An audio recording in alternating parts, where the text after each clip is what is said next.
16 जनवरी की शाम दिल्ली के कॉन्स्टिट्यूशन क्लब ऑफ इंडिया में एक भव्य कार्यक्रम का आयोजन किया गया, जिसमें हिंदू इको सिस्टम यानी कपिल मिश्रा और उनकी पूरी टीम ने इस कार्यक्रम का आयोजन किया। इसमें बड़ी बड़ी हस्तियां मौजूद रही। आलोक कुमार जी, जो कि बीएचपी के अंतर्राष्ट्रीय अध्यक्ष हैं, और मनोज तिवारी, सांसद और गायक, साथ ही साथ पद्मश्री और सुप्रसिद्ध गायक मालिनी अवस्थी भी मौजूद रही। यह कार्यक्रम था राम मंदिर से राम राज्य तक। यहां आए सभी गणमान्य व्यक्तियों का भव्य स्वागत किया गया। यहां हजारों की संख्या में सनातनी पहुंचे थे।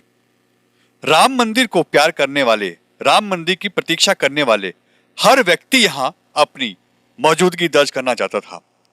और जब यहां पे राम मंदिर के उस क्षण को जिया गया, उस कार सेवा में जो सैकड़ों लोग वहां मारे गए थे, जो गोली कांड हुआ था, जो बाबरी विध्वंस का कांड हुआ था, उसमें जो जो यातनाएं लोगों ने सही थी, उसको जब यहां आए लोगों ने एक एक करके लोगों के सामने रखा, तो लोगों की आत्माएं अंदर से हिल गई। आंखों में आंसू थे और लोग इस पल को बहुत संजीदगी से जी रहे थे। यहां आए हर व्यक्ति के मन में एक ही सवाल था कि आखिर उस समय ऐसा काम हुआ ही क्यों था? क्या इंसानियत मर गई थी? मगर आखिर जो उस समय हुआ था, जब उसको यहां पे एक करके प्रस्तुत किया गया, तो लोगों की यहां सोच ही बदल गई। लोगों ने उन सभी शहादतों को, उन सभी अपने जान न्यौछावर करने वाले लोगों को याद किया और उनको एक भावभीनी श्रद्धांजलि भी अर्पित की। साथ ही साथ यहां पे वंदे मातरम और जोशीले भाषण, जोशीले गीत गा के इस कार्यक्रम का शुभारंभ किया गया। और उसके बाद की कुछ झलकियां आप भी देखिए कि लोगों के अंदर उस समय क्या चल रहा था।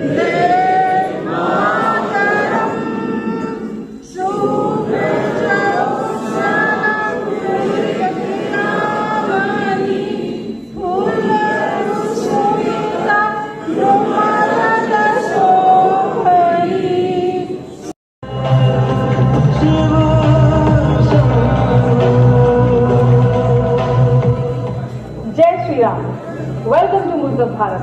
This is a special series dedicated to Shri Ram. Ram मंदिर से राम राज्य तक। बच्चा बच्चा राम का जन्मभूमि के काम का सौगंध राम की खाते हैं, मंदिर वही बनाएंगे। क्या कहते हैं, मस्जिद नहीं है, ये वक्फ नहीं है। वक्फ कब हो सकती है? अगर आपकी खुद की सेल्फ एक्वायर्ड प्रॉपर्टी हो और उसको आपने अल्लाह को डोनेट किया हो, तभी वो एक वैलिड वक्फ हो सकती है। और मस्जिद के लिए वैलिड वक्फ होना जरूरी है। दिखाई बंदूक दिखाई तो हमारे बहुत से कार सेवकों ने अपना शर्ट का बटन खोल कर बताया, यहाँ लगाओ। तो बोले कि मंदिर अभी 3 बार ऊपर जाओ और 3 बार आओ, फिर मंदिर बनेगा। कांग्रेस के और दूसरे नेताओं को बहुत सारी कल्पनाएं सूझ रही हैं। किसी ने कहा कि ये मंदिर गर्भगृह पे नहीं बना है, उससे 3 किलोमीटर दूर है। मैं कहना चाहता हूँ कि ये सारा ज्ञान निराशा और हताशा में से आ रहा है।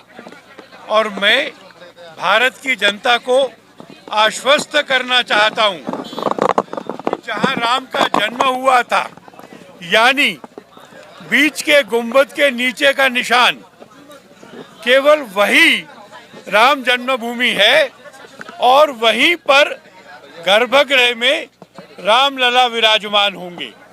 इसलिए किसी प्रकार के दुष्प्रचार से हटने की जरूरत नहीं है। मैं ये भी कहना चाहता हूँ कि ग्राउंड फ्लोर का मंदिर पूरा हो गया है, पर जब कांग्रेस के मंत्रिमंडल की योजना से सोमनाथ का मंदिर बना था, तब तो केवल गर्भगृह बना था और राष्ट्रपति जी ने उसका उद्घाटन कर दिया था।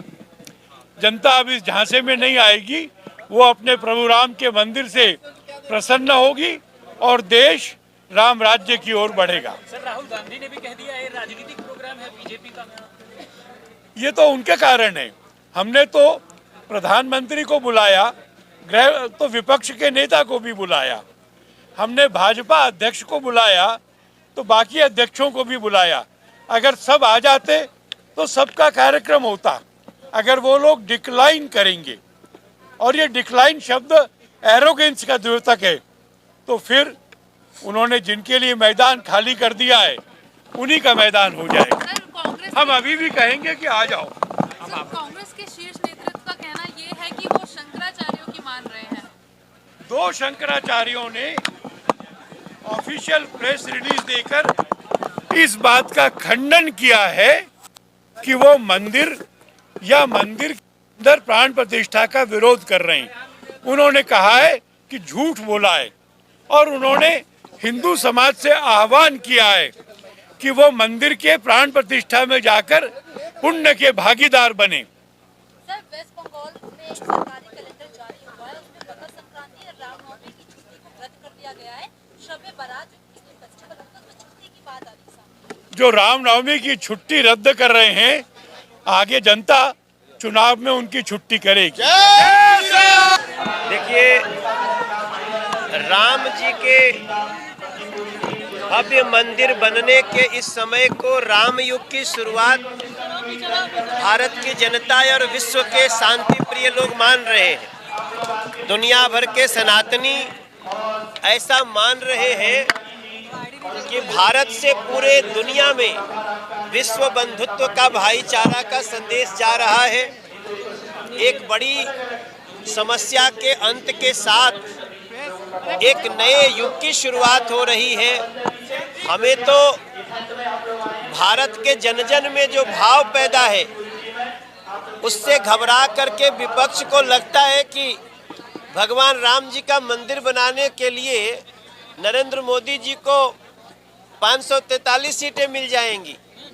मैं समझता हूँ वो लोग, जिन लोगों ने सत्ता में रहते हुए कार्य नहीं किए, वो लोग आज इस माहौल को देखकर घबराए हुए हैं।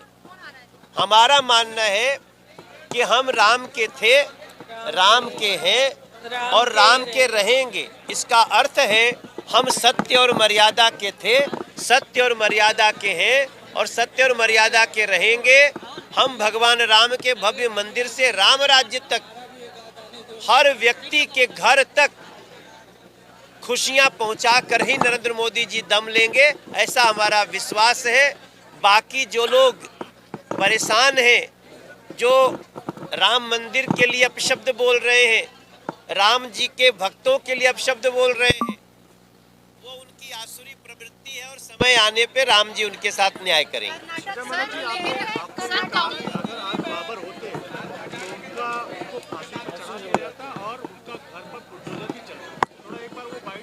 देखिए, मैंने बहुत सोच के बात कही।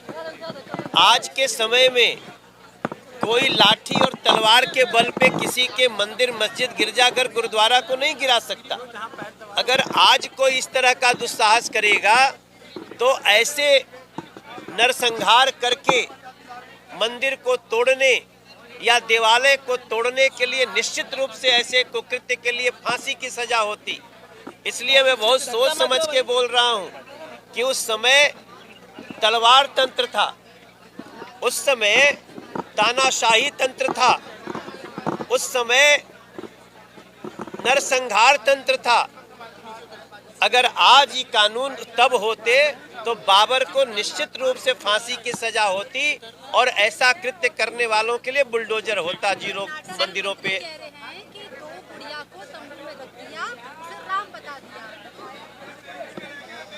देखिए, अब ये बात जन जन में पहुंच चुकी है कि कांग्रेस ने राम जी के अस्तित्व को मानने से इनकार किया। उनके तमाम नेताओं ने राम मंदिर न बने इसके लिए प्रयास किया, लेकिन भारत का जन जन, जैसा अभी हमारे एक वक्तव्य में एक साथी ने कहा कि लोहिया जैसे लोग भी जब वो पूरे भारत को घूमते हैं तो समझते हैं कि भारत को एक करने वाला तत्व शिव तत्व है, राम तत्व है, कृष्ण तत्व है। तो जो लोग आज भी राम जी के विरोधी हैं वो ये देख लें, भारत का जन जन जाग चुका है और हम राम राज्य तक के सफर पे चल पड़े। हम सब लोग रामलला को मंदिर में प्रतिष्ठित होते हुए देखेंगे। हम उस पीढ़ी के हैं जब हम लोगों ने राम जन्मभूमि का आंदोलन का संघर्ष देखा और उस आंदोलन के संघर्ष के कह सकते हैं आदर्श रूप से हम लोग भी साथी रहे हैं, मानसिक रूप से भी और पर्दे के पीछे से भी। और मुझे लगता है हर भारतीय के मन में ये इच्छा थी, लेकिन आज जिस प्रकार का अनुकूल वातावरण बना है, अनुकूल वातावरण इसलिए कह रही हूँ कि अब वो व्यक्ति भी जो कभी पूछते थे कि रामलला क्या अयोध्या में जन्मे भी थे, जो पूछते थे कि क्या वहाँ मंदिर भी था, आज वो भी राम है अयोध्या में, उसको मान रहे हैं, उसको स्वीकार कर रहे हैं और राम लला के दर्शन के लिए 22 को नहीं तो बाद में जाने के लिए तैयार दिख रहे हैं। ये बड़ा अनुकूल और भगवान राम जैसा चाहते थे, शांति, समरस, सौहार्दपूर्ण वातावरण, सुंदर। राम के नजर ना लगावे सखी रे, सखी रे के हो राम के नजर ना लगावे, राम लला के दर्शन कर के बलि बलि जाऊं सखीरी, सखीरी के हो राम के नजर ना लगावे। राम राज्य का वही कॉन्सेप्ट है जिसके लिए प्रधानमंत्री मोदी जी लगातार प्रयास कर रहे हैं, जिसमें सबका साथ सबका विकास है, जिसमें देश के आखिरी नागरिक तक मूलभूत सुविधाएं पहुंचाने का संकल्प है, सबको न्याय देने का संकल्प है।